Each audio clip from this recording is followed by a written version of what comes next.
بسم الله الرحمن الرحيم. الحمد لله الذي أنزل على عبده الكتاب ولم يجعل له عوجا قيما لينذر بأسا شديدا من لدنه ويبشر المؤمنين الذين يعملون الصالحات أن لهم أجرا حسنا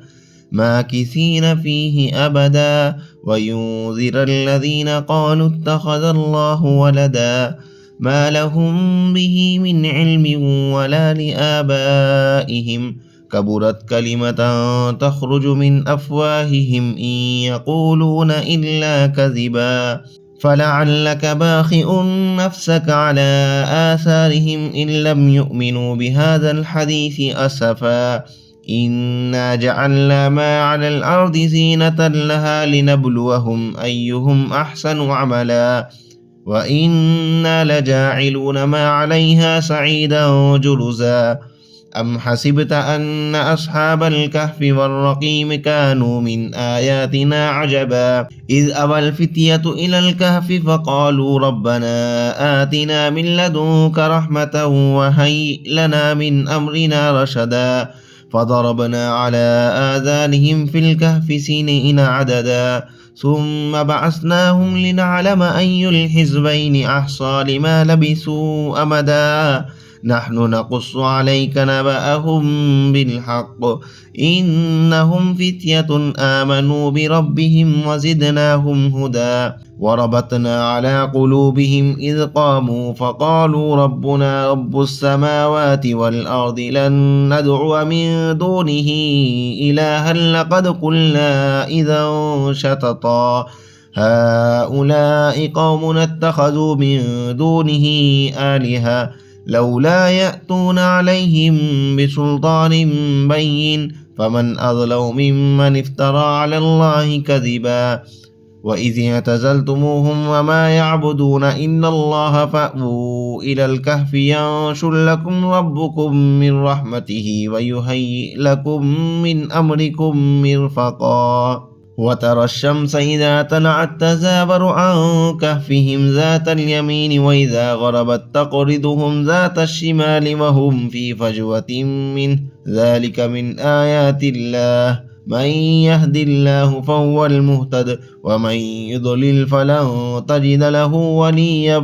مرشدا وتحسبهم أيقاظا وهم رقود ونقلبهم ذات اليمين وذات الشمال وكلبهم باسط ذراعيه بالوصيد لو اطلعت عليهم لوليت منهم فرارا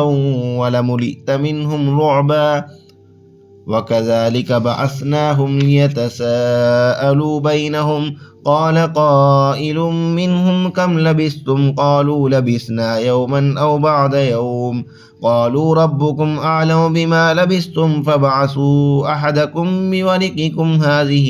إلى المدينة فلينظر أيها أزكى طعاما فليأتكم برزق منه وليتلطف ولا يشعرن بكم أحدا إنهم إن يظهروا عليكم يرجموكم أو يعيدوكم في ملتهم ولن تفلحوا إذا أبدا وكذلك أعثرنا عليهم ليعلموا أن بعد الله حق وأن الساعة لا ريب فيها إذ يتنازعون بينهم أمرهم فقالوا ابنوا عليهم بنيانا ربهم أعلم بهم قال الذين غلبوا على أمرهم لنتخذن عليهم مسجدا سيقولون ثلاثة رابعهم كلبهم ويقولون خمسة سادسهم كلبهم رجما بالغيب ويقولون سبعة وثامنهم كلبهم قل ربي أعلم بعدتهم ما يعلمهم إلا قليل فلا تمار فيهم إلا مراء ظاهرا ولا تستفت فيهم منهم أحدا ولا تقولن لشيء إني فاعل ذلك غدا إلا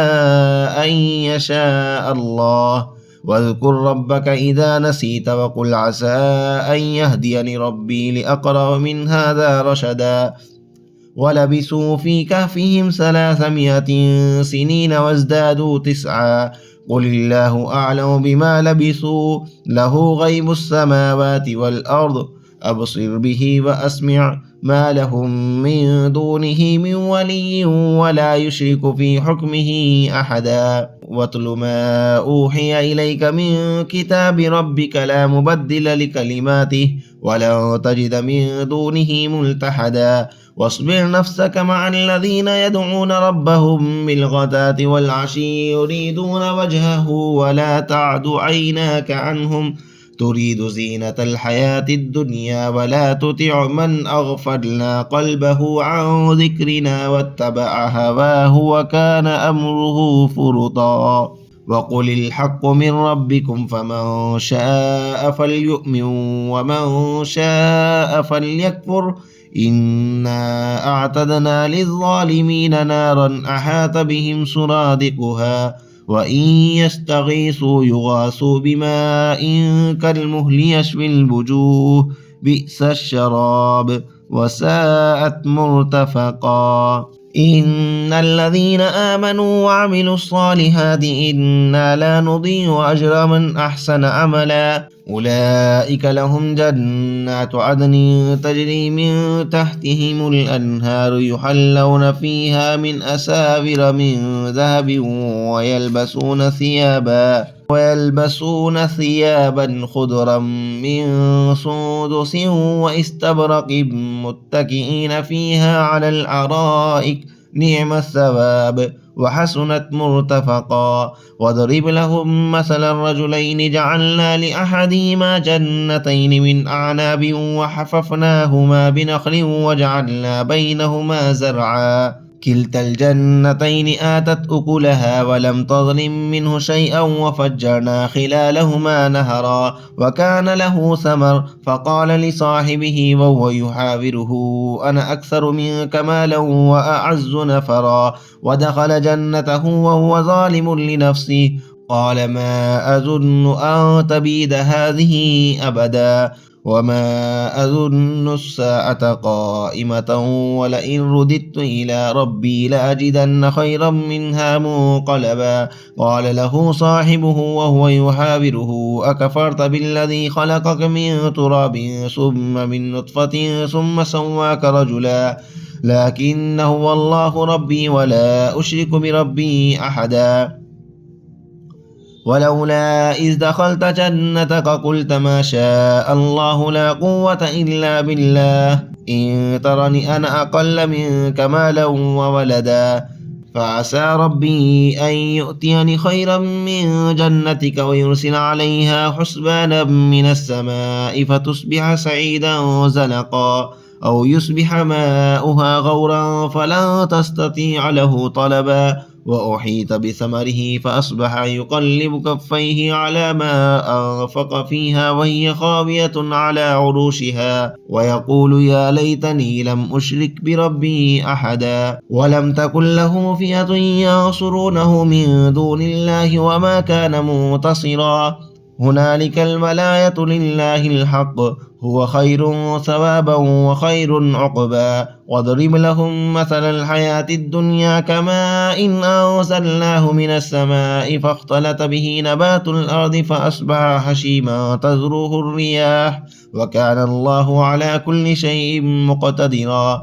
المال والبنون زينة الحياة الدنيا والباقيات الصالحات خير عند ربك ثوابا وخير أملا. ويوم نسير الجبال وترى الأرض بارزة وحشرناهم فلم نغادر منهم أحدا وعرضوا على ربك صفا لقد جئتمونا كما خلقناكم أول مرة بل زعمتم أن لن نجعل لكم موعدا. ووضع الكتاب فترى المجرمين مشفقين مما فيه ويقولون يا ويلتنا ما لهذا الكتاب لا يغادر صغيرة ولا كبيرة إلا أحصاها ووجدوا ما عملوا حاضرا ولا يظلم ربك أحدا. وإذ قلنا للملائكة اسجدوا لآدم فسجدوا إلا إبليس كان من الجن ففسق عن أمر ربه أفتتخذونه وذريته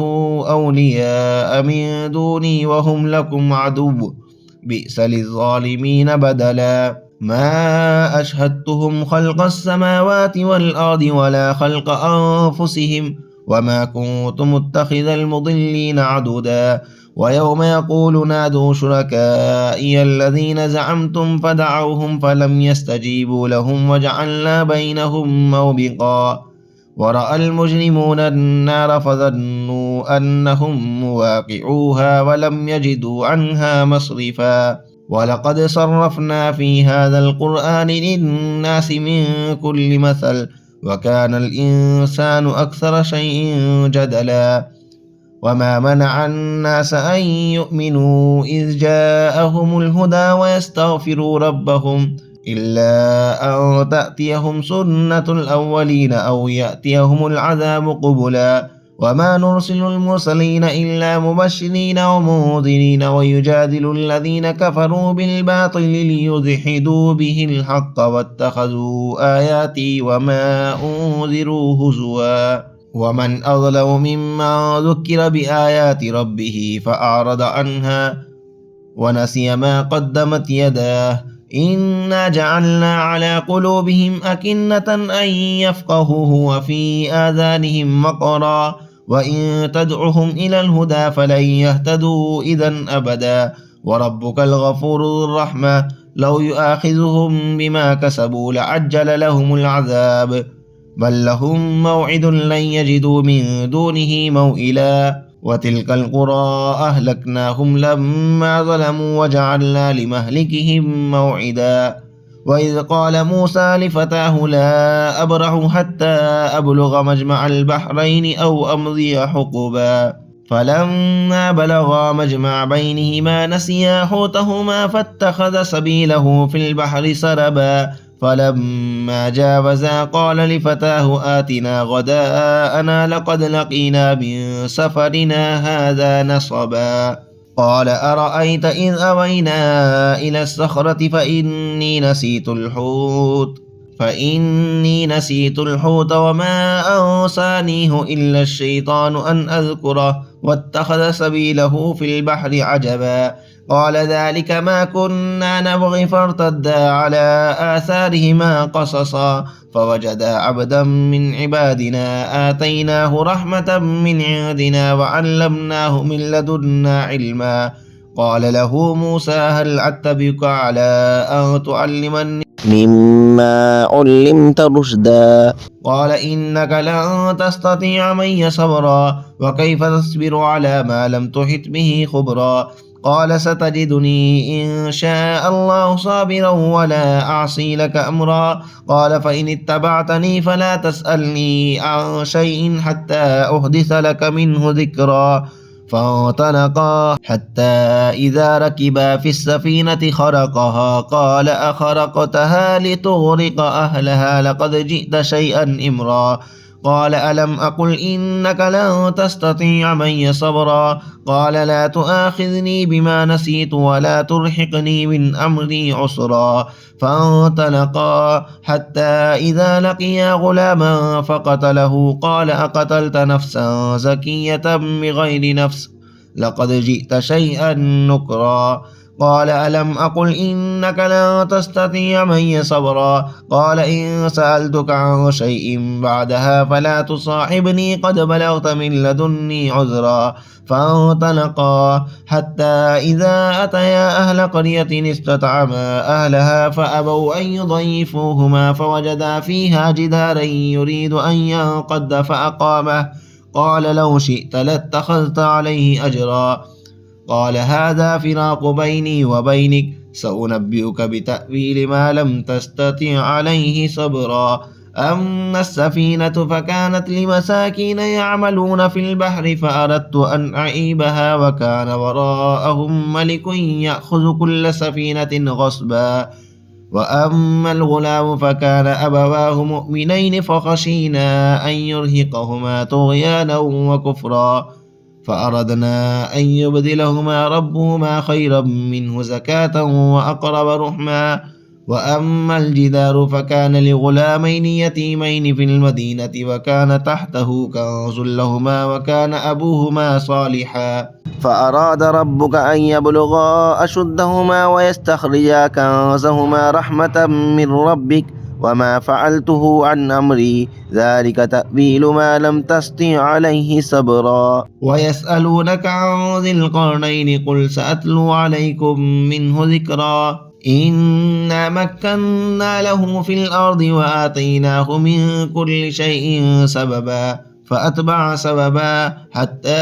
إذا بلغ مغرب الشمس وجدها تغرو في عين حمئة ووجد عندها قوما قلنا يا ذا القرنين إما أن تعذب وإما أن تتخذ فيهم حسنا قال أما من ظلم فسوف نعذبه ثم يرد إلى ربه فيعذبه عذابا نكرا وأما من آمن وعمل صالحا فله جزاء الحسنى وسنقول له من أمرنا يسرا ثم أتبع سببا حتى إذا بلغ مطلع الشمس وجدها تطلع على قوم لم نجعل لهم من دونها سترا كذلك وقد أحطنا بما لديه خبرا ثم أتبع سببا حتى إذا بلغ بين السدين وجد من دونهما قوما لا يكادون يفقهون قولا قالوا يا ذا القرنين إن يأجوج ومأجوج مفسدون في الأرض فهل نجعل لك خرجا على أن تجعل بيننا وبينهم سدا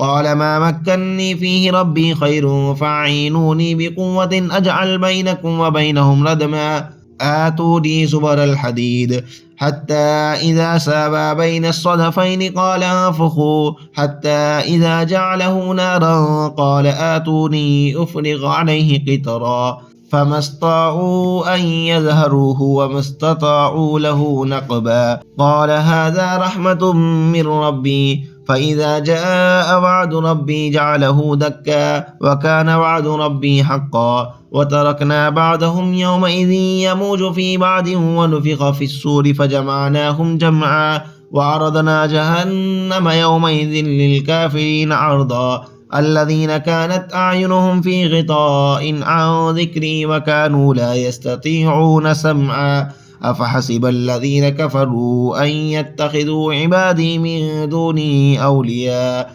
إنا أعتدنا جهنم للكافرين نزلا قل هل ننبئكم بالأخسرين أعمالا الذين ضل سعيهم في الحياة الدنيا وهم يحسبون أنهم يحسنون صنعا أولئك الذين كفروا بآيات ربهم ولقائه فحبطت أعمالهم فلا نقيم لهم يوم القيامة وزنا ذلك جزاؤهم جهنم بما كفروا واتخذوا آياتي ورسلي هزوا إن الذين آمنوا وعملوا الصالحات كانت لهم جنات الفردوس نزلا خالدين فيها لا يبغون عنها حولا قل لو كان البحر مدادا لكلمات ربي لنفد البحر قبل أن تنفد كلمات ربي ولو جئنا بمثله مددا قل إنما أنا بشر مثلكم يوحى إلي أنما إلهكم إله واحد فمن كان يرجو لقاء ربه فليعمل عملا صالحا ولا يشرك بعبادة ربه أحدا صدق الله العظيم.